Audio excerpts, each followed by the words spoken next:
If we saw this much confusion, panic, and outrage over a social media app going out, I can't help but to wonder, what if it was your entire communication service?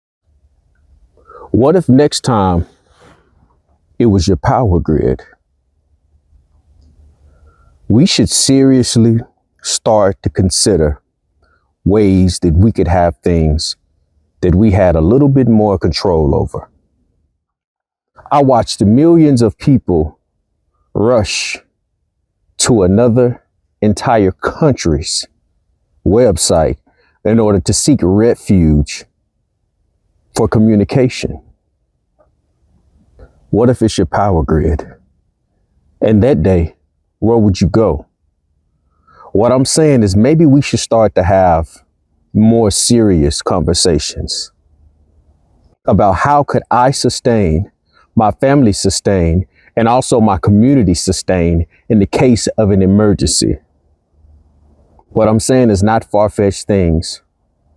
There is always low background chatter of the potentiality of a grid down situation. I watched millions of people in utter panic, not because all social media platforms were down, but because one was down.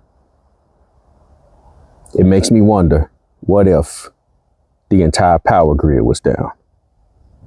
I would like to encourage each and every one of you to start thinking about self-sustainability, land and property ownership, as well as starting maybe even a small family farm that can sustain you, your family, and your community in the case of an emergency.